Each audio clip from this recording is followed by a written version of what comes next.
This is Good Morning Indiana, working for you. Time now is 4:27 here on your Thursday morning. Thanks for joining us. I'm Meredith Barrick. I'm Rafael Sanchez. A good thing when you get some sleep, Meredith. You feel so much better about yourself. Are you feeling refreshed this by morning? By Thursday, I'm getting used to the, go to sleep on time, show up to work with you. It's all going to be good. But this morning, they were also having some fallout from a police chase that happened overnight. This is the latest news coming into the newsroom. This chase went through 2 counties along Interstate 70. Officers noticed that a pickup and the license plate didn't match. So this all began near 14th and Pershing and ended in Greenfield. At times, that chase reached 100 miles per hour. No one was hurt. A man is in custody. We'll have much more of this developing story coming up in the next few minutes right here on Good Morning Indiana. We want to take a turn now and bring in Alyssa Donovan. Yesterday and the days before that, we had a bit of wind. Thankfully, that wind is now gone, but the clouds are moving in. Yes, that's right. So we had a sunny day yesterday. It was breezy, but yesterday was the day to get outside because those clouds are moving in today. We're also going to see those temperatures just a little cooler by this afternoon. We're going to reach only the low 60s, and that's due to a dry cold front that's going to move through today. That's going to increase our clouds throughout your Thursday. And then as we head into Friday, we'll stay cloudy. We do have some rain showers coming this weekend as well. I'll have those details coming up on that, but you are going to need your umbrella throughout this weekend. All right, Alyssa, thank you.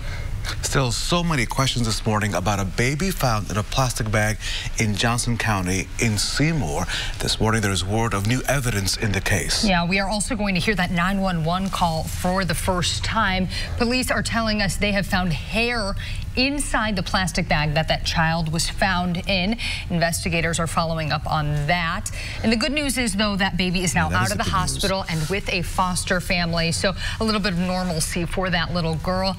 Police also still trying to figure out why that baby was abandoned in the first place on October 15th. Police say they have canvassed the area. They're looking at surveillance video, but still very few answers as to who left that little girl there. Some chaotic moments yesterday, as you may recall, that in downtown Indianapolis yesterday when a vehicle just plunged from a parking garage at the downtown area. Still also this accident being considered tragic and accidental. Still so many unanswered questions. The Indianapolis Fire Department says the coroner's office is now in the process of locating and notifying the next of kin. The exact cause behind that crash is still unknown, so investigators are working on this. The vehicle somehow went off the 4th floor of the Market Square Center Garage on East Ohio Street Wednesday morning. Again, investigators still working on this case and still so many unanswered questions. We have the latest news, weather and traffic coming up in just moments right here on RTV6 as we begin this Thursday with Good Morning Indiana. This is Good Morning Indiana, working for you. On this Thursday and now at 4:30 on Good Morning Indiana, one person in custody after a police chase through multiple counties. New overnight, what police did to stop this high-speed pursuit. And RTV6 is getting results after apartment residents complained about a giant pile of trash. What is being done to clean up the mess? Plus, police are linking technology to improving safety right here in the Circle City. How they plan to use the new system called B-Link. Be with us this morning on this Thursday. It is now 4:30, and welcome to Good Morning Indiana. I'm Rafael Sanchez. And I'm Meredith Barrick. Alyssa Donovan joining us for a check at the weather on this Thursday morning. And we're losing the wind, but we're gaining some cloud cover, unfortunately. That's right. So we had a sunny and beautiful day yesterday. That breeze was bringing us just a little bit of bitter air yesterday, but that was the day to get outside because those changes are starting to roll in, and we're starting with just a little bit of cloud coverage today. Temperatures not quite as cool this morning. We're in the 50s across the area. That's partially due to that southwesterly wind has been bringing us some warmer air. And we also have that cloud coverage that's insulated us a bit overnight. We're still in the upper 50s in Muncie this morning. We are seeing a few cool spots in the upper 40s, but today we're starting with a little bit of cloud coverage, and that cloud coverage is going to continue to increase throughout the day. We have a cold front that's going to pass through as we head through the day. The good news with this, not seeing a ton of precipitation possible with it, mostly just going to see that potential for cloud coverage as we head into the afternoon. Maybe we could see a light shower for southwest counties, but most of us are going to see a dry and cloudy Thursday. Those winds are going to shift as well out of the northwest as we head into the afternoon, which means we are going to feel a little bit cooler air today. Temperatures will only climb into the low 60s with those cloudy skies. advised. Rain is on the way for the weekend. I'll have those details coming up. Alyssa, thank you. We are taking a live look right now at I-70 at State Road 267. The left lane westbound is closed there. You can see that is because of a crash. There are crews on scene working to clean it up, but if this is part of your commute, just be aware that there is that scene there in the left lane. It is closed. We're going to take a turn now and look at I-465 at I-69 State Road 37, where things are a little bit more quiet. Hardly any cars out there. We'll keep you updated once that crash is all cleaned up. A new overnight, a police chase through 2 counties on I-70 leads to a man behind bars. Officers noticed that a pickup and its license plate didn't match and tried to pull over that vehicle near 14th Street and Pershing. The truck sped up, reaching 100 miles per hour going eastbound on I-70. Now, stop sticks were used to slow the driver down near the Post Road exit, causing the truck to lose a front tire. And that chase then ended a short time later in Hancock County near the Greenfield exit. Here's the good news. No one was hurt. That man is in custody. Working for you and getting results after viewers complained about this huge mess at a southeast side apartment complex. This mountain of garbage was left sitting in front of the overlook at Valley Ridge apartment complex near Southport Road and Emerson Avenue. RTV6 reached out to the complex's management team to find out why this was happening. The apartment complex manager told us they've been calling Republic Services, the trash collection service, since Monday. A spokesperson for Republic Services says the trash pileup may have been due to a scheduling issue. Residents tell RTV6 the problem has gone on for too long. I don't know why they're not taking care of it, but yeah, it's just like a giant mountain of trash bags, so I don't know what's going on with that, but it's definitely an eyesore, and I think it's a safety hazard too, for not just for people's kids, but for people like me who have pets that walk them out here all the time. So yeah, it's definitely a concern for everyone. After RTV6 reached out to Republic Services, we're told a crew would be sent to the scene within an hour. By yesterday afternoon, we spotted crews cleaning up the trash. We'll continue to monitor the situation until all that trash is completely gone. From Johnson County, a Center Grove PTO member is accused of taking over $1,000 from the organization's account. Jennifer Dobbins is now charged with misdemeanor conversion. A court record showed that Dobbins used an ATM card to withdraw $1,400 from the North Grove Elementary PTO account. The letters PTO stand for Parent Teacher Organization that aim to support schools and students. A prosecutor said that Dobbins admitted to taking the money. Now, Dobbins has not been arrested, but did receive a summons to appear in court. A hearing is scheduled in this case for next month. Her attorney declined to comment.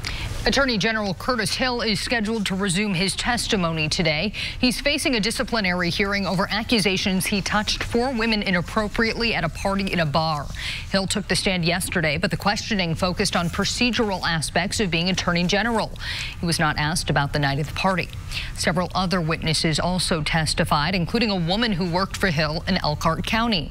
Kathleen Bowers claims that in December of 2016, Hill told her in her office that they should have sex, and then Hill asked her again during a phone call in March of 2018. She refused both times. Hill's attorneys tried to block Bowers from testifying, but they were overruled. For more on the testimony, you can go to the RTV6 app and click on this story. A meeting between a development company and the city leaders did not ease tensions over the future of the former GM stamping plant. The legal team for Ambrose Property Group and the city, they met yesterday to discuss that site. Now, earlier this month, as you may recall, the city said it would use eminent domain to take control of that property after Ambrose backed out of the plan to redevelop it. Now, Ambrose released a statement Wednesday accusing the city of being, in their word, reckless. The company says the city offered to buy the property for $6 million, which the company says is far below market value. State officials want your feedback on the design for the final leg of the I-69 extension project. The Indiana Department of Transportation is expecting significant construction on the interstate between Martinsville and Indianapolis to start next year. They want the public's input on their design, including retaining wall patterns, ornamental lighting, and bridge barriers. The meeting will be held at Perry Meridian High School at 5:30 this evening. The time now is 4:36 at Meredith. A new program will link private security cameras around Indianapolis with the police department. It's called Business Link, or B-Link for short. The program uses cloud-based technology to connect security camera systems directly with detectives at IMPD's Incident Analysis Center. Through it, businesses and organizations can securely share a live stream of video footage with law enforcement. Mayor Joe Hogsett says the camera network will help police investigate crime and possibly save lives. Footage that could potentially save a life or solve a crime will now help first responders do their job quicker, better, and safer. Homeowners can also register their private security cameras. And while the city is embracing new technology to improve safety, it is not giving up on those traditional methods. The mayor, police chief, and other leaders, they led another community walk, this time in the Kennedy King neighborhood. IMPD Police Chief Brian Roach says making personal connections is extremely valuable. It shows that we're concerned. It shows that we're aware of the neighborhoods. I think there's a little different conversation when you're walking alongside somebody or knocking on a door, and it's a little more intimate and a little more personal. And I think people open up a little bit. The city and community leaders go on monthly public safety walks in different neighborhoods around Indianapolis. The Marion County Health Department continues to bring flu shots to your community. Clinics will be held in 2 locations today. First from 9 to 11 at Cathedral Kitchen on North Pennsylvania Street, and from 4 to 6 at Inglewood Christian Church on Rural Street. Flu vaccines cost $20 for people ages 2 and older. They are free for kids under 2. The health department has already reported 1 flu-related death here in Indiana this season. The Pacers are looking to regroup this morning after a tough loss on opening night. The Pacers had a 86-83 lead over the Detroit Pistons going into the fourth quarter, but they were outscored by 12 points in the final 12 minutes of the game. The Pistons win with a score of 119-110. The Pacers will now hit the road for a 3-game swing. They're back in action Saturday night in Cleveland, but in my heart and every day, go Pacers. Tensions continue to rise in the impeachment inquiry as Republicans storm into a closed impeachment hearing. Coming up, the problems now stemming from what Democrats say is a disrupted stunt. And you may not want to hear this. Netflix is cracking down on those who share their accounts. But still ahead on Good Morning Indiana, why they want you to keep your passwords to yourself. But first, let's check in with Alyssa Donovan. Good morning. Good morning. We are going to see a cooler day altogether for your Thursday. A little bit less sunshine as well. Those clouds stick with us Friday, and then we do have showers moving in for the weekend. I'll break down everything you need to know coming up. That Inc. Only from Maybelline, New York. Welcome back. We are still monitoring a crash on I-70 at State Road 267. This is in the westbound left lane. There is that crash there. You can see crews working to get that cleaned up. We will keep an eye on this and let you know when that is all cleared up. Now at 4:42, some stories making headlines across the country.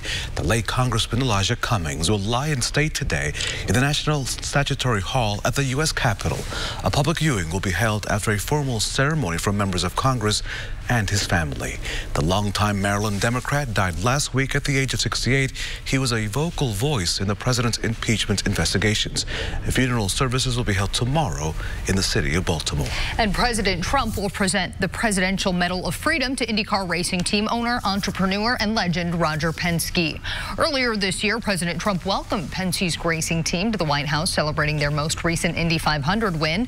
The medal is the nation's highest honor given to a civilian. After President Trump urged Republicans to get tougher in the fight against impeachment, nearly 24 conservative House members, they stormed a hearing on Wednesday, briefly bringing it to a complete stop. Democrats called that a stunt meant to distract from what they say has been a series of damaging testimonies.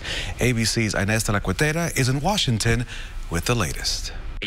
This morning, the Associated Press is reporting shortly after he was elected and more than 2 months before the phone call that launched the impeachment inquiry, Ukraine's President Zelensky told a small group of advisors he was concerned about becoming entangled in U.S. politics and worried about pressure from President Trump to investigate his political opponents. As the scandal continues to escalate, tensions on Capitol Hill reaching a boiling point.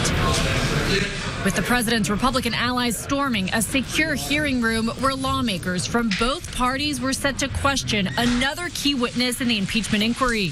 Some GOP members even violating House rules by using their cell phones inside. By golly, if they're going to do it in public. The president and his supporters have called the impeachment process unfair. They want the hearings made public. Trump, who was aware of what Republicans were planning, taking to Twitter to call Never-Trumpers human scum. So this is an effort to please the president, to try to shut down the process. It's a stunt. Democrats are fighting back, arguing Republicans simply want to distract from what they're learning, and pointing out then Congressman Mike Pompeo also conducted closed-door interviews during the Benghazi hearings. You know, in Benghazi, there were these depositions in the skiff. The Democrats participated. This as another crack appeared in the president's GOP firewall, with the number 2 Republican in the Senate admitting the picture coming out of it, based on the reporting that we've seen, is, I would say is not a good one.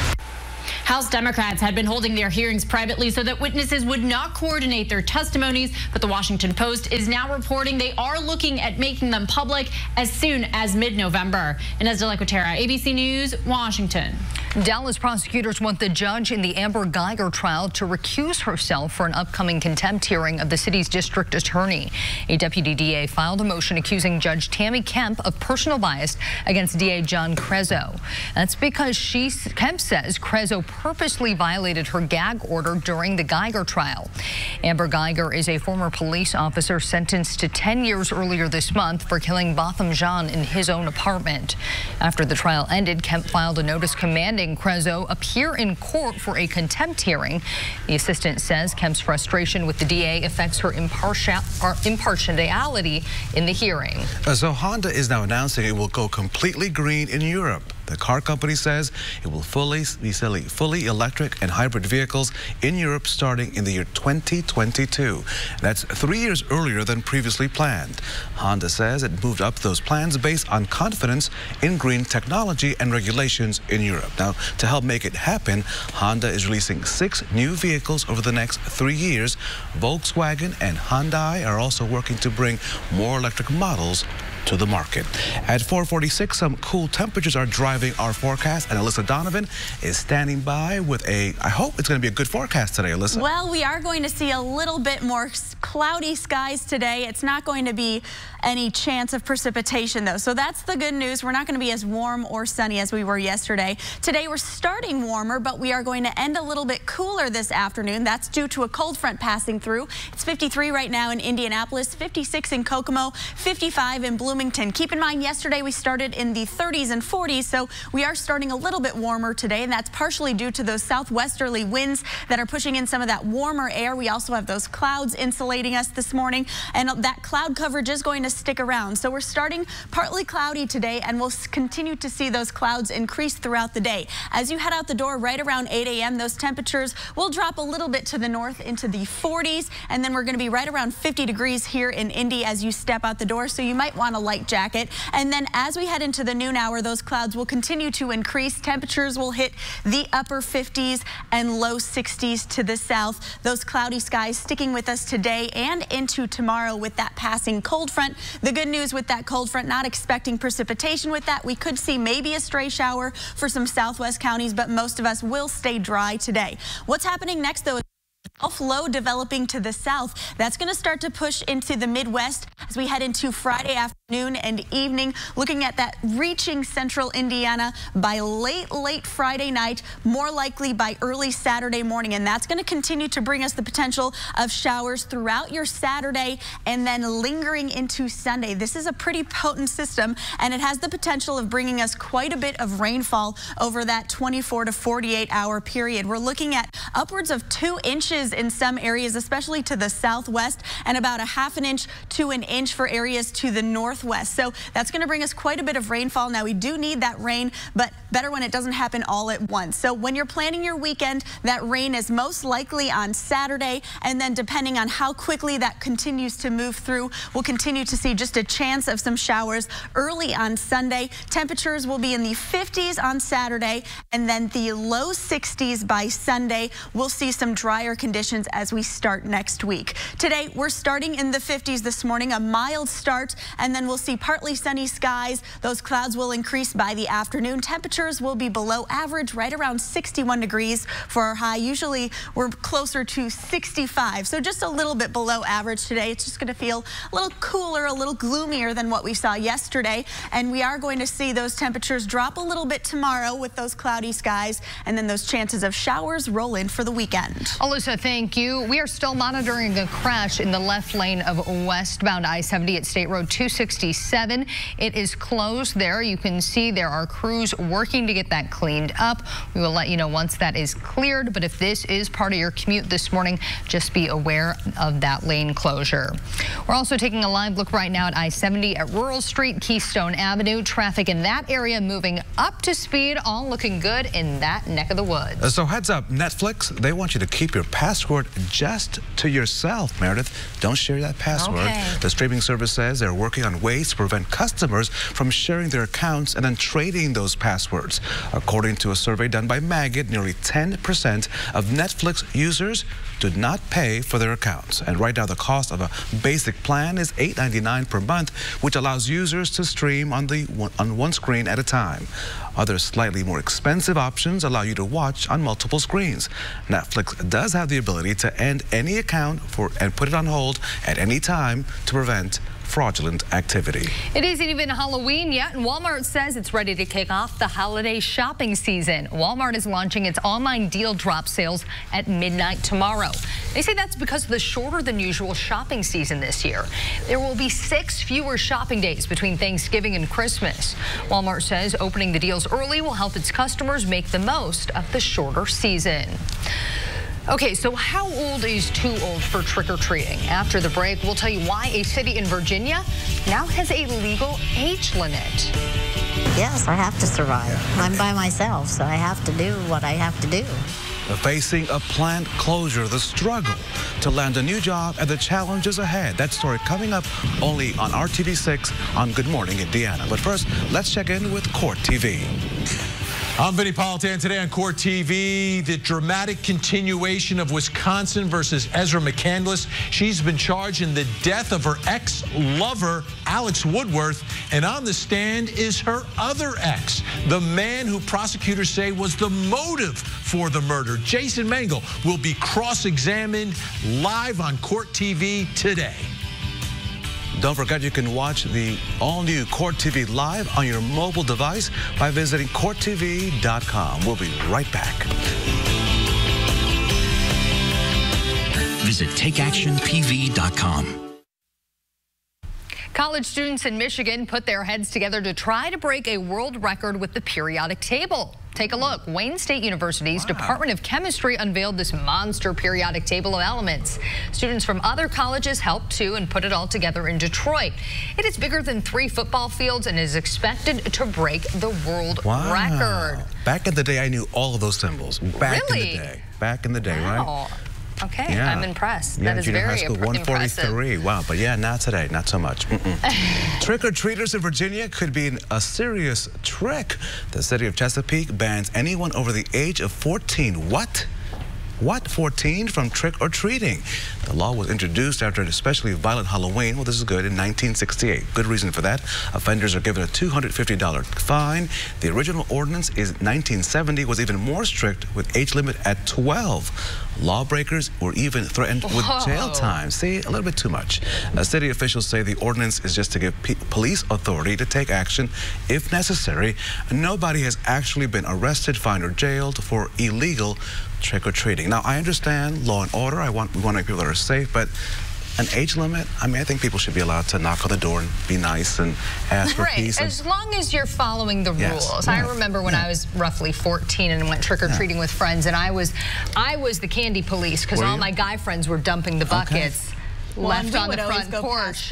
The allowed time. Yes, yeah. When you're 14, you kind of. Yeah, and I said, guys, you got to leave some for the little I just say if you have Almond Joy, nice. you'll be fine. Almond Joy is the best candy to have on my block. Just saying. Just saying. Good to know. You are a joy with your forecast. I've got a somewhat joyful forecast. Yes. I guess the joyful part of the forecast today is that we're not going to see rain. We are going to see some clouds. 61 for the high, so a little cooler today. Staying cool on Friday, and then we do have the potential of rain over the weekend, Saturday and Sunday.